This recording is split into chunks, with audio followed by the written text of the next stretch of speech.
Hello po sa inyong lahat mga ka-Jeskada. Welcome back dito po sa ating YouTube channel. This is Jester TV at sa content po natin ngayon, samahan nyo kami na hanggang matapos po yung ating video at makakasama natin sa content natin ngayon si Ma'am Jessica Arellano at hingan natin siya ng ilang inspirational stories sa kanyang buhay at kung paano siya naging isang guro at OFW coming from Thailand. Si Ma'am Jessica po ay isang guro po dati siya sa Thailand.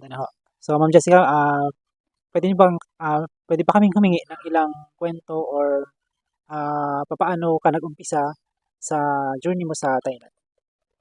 Magandang araw po mga ka-Jeskada. Unang-una po, graduate ako ng 2018, March. And then, I went to Thailand April 23, 2018. Bale, 5 taon po ako doon. Ang una ko po ay nag-under agency po ako. And then, I finished my contract for 1 year. And then, nagsarili na. Humanap ako ng sariling school. Kapag ka-under agency ka, maraming mga tinatanggal pa sa iyo, kaunti lang ang iyong magiging salary. Pero kapag ikay direct hire, yun, mas malaki yung iyong salary. Nagre-range siya ng 25,000 baht, yung unang sahod mo. Tapos, depende sa school mo kung yun ay increasing o hindi. Depende sa school, yung salary mo din. Ako, nag-start ako ng 25,000 baht times 1.57 or 1.6, something like that. 1.56 or 1.57, 1.6, ganyan yun yung palitan. Tapos, may mga benefits din naman doon. Alagang-alaga, pati pag nasa Thailand. Maraming mga benefits katulad ng parang meron din silang insurance para sa teacher na inakaltas sa iyo every sahod mo na 750. 750 sa iyo, tas 750 din po sa employer. Mga estudyante doon, saan ka pares lang ba ng mga estudyante natin dito sa Mga polite sila. Hindi ko naman sa ina-differentiate. Sila mga polite talaga to yung mga estudyante doon. Pero yung level ng English nila, kung akumpara sa atin, kapag ka sa mga remote areas, syempre, wala pa masyadong mga foreign teachers. Pero madami talaga doon foreign teachers, iba-ibang lahi po siyo. Pero kapag sa mga remote areas, yung minsan ang nagapasahod ay may government sa mga foreign teachers. Yung level ng English nila, nung unang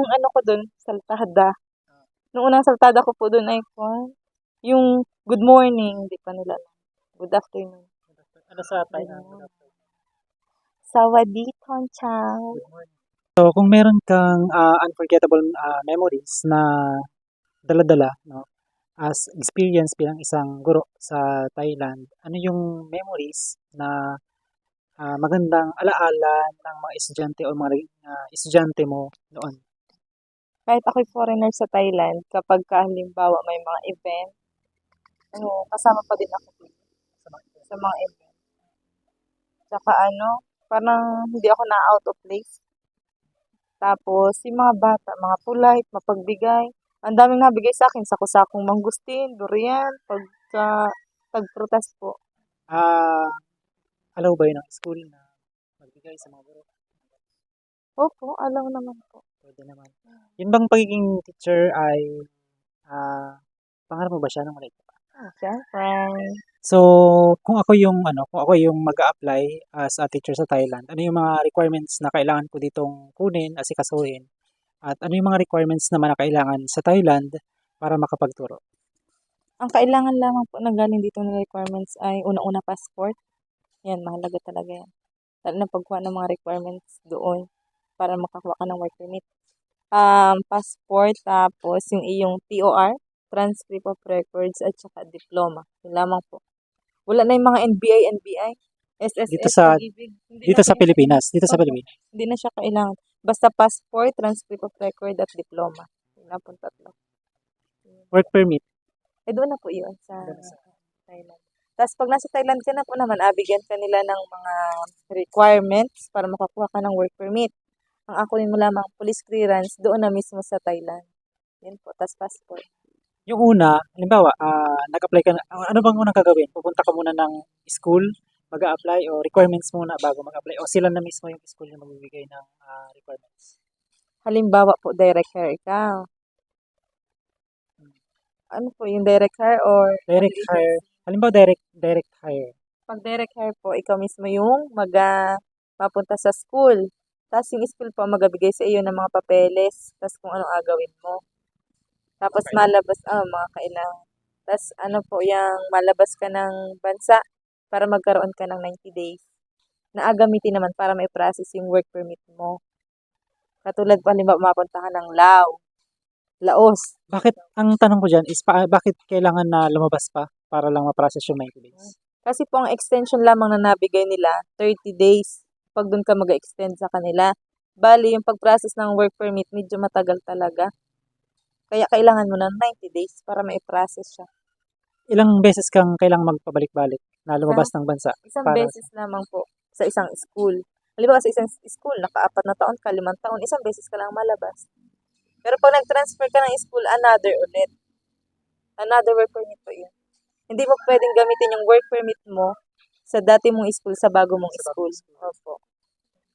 kung meron kang kung merong katulad ngayon nandito ka na sa Pilipinas, ano yung sa mga aspiring applicants na bilang isang teacher, ano yung masasabi mo sa kanila na maaari na pwede silang ma-motivate na para i-push yung kanilang dreams na makapagturo sa ibang bansa? Ay naku, mataas ang salary doon. Tsaka yung gawain ay hindi Easy. katulad dito, easy-easy lang.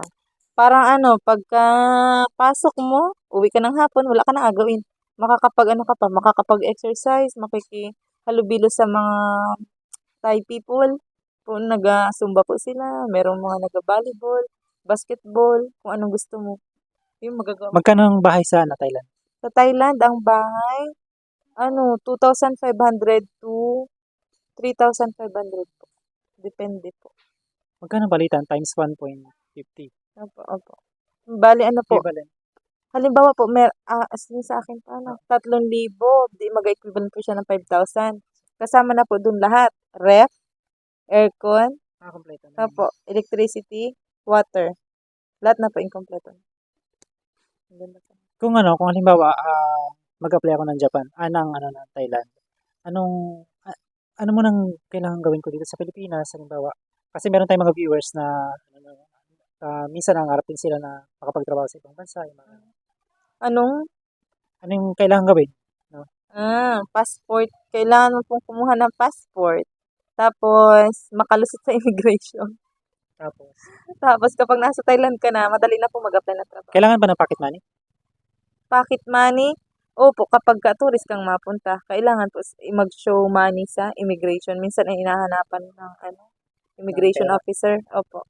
Pero kapag naman meron ka ng mga kakilala, ay di padala na lang yung passport nila sa iyo, pwede ka na pumunta ng wala nang upload. Tsaka po, ang tip doon, dapat, para hindi ka maiwanan ng eroplano, 4 na oras before the flight that naandun ka na po. Kasi may check-in pa. 4 na oras? Before the flight. At may check-in pa po, check-in nyo pa yung baggage nyo. Ano yung inspirational message na pwede mong sabihin at ipaalala sa ating mga kabataan na nangangarap din na makapagtapos o makumbinsi sila na maging maayos yung kanilang kumbaga yung pathway na nilalakaran nila? Kahit mahirap, syempre sa umpisa mahirap talaga. Kahit mahirap, basta don't stop dreaming, laban lang. So guys, maraming salamat po at maraming salamat kay Ma'am Jessica. Maraming salamat po sa inyong panonood. Sana po ay nag-enjoy po kayo dahil sa bawat kwento ng buhay, pag-ibig at pag-asa, may aral na maaring maka-inspire naman po sa iba. Ako po si Ariel dito sa Totoong Buhay. Maraming salamat guys sa inyong panonood at inimbatan ko po kayo na mag-subscribe, paki-bell all na rin po para maging updated po kayo sa lahat ng video na ating i-upload.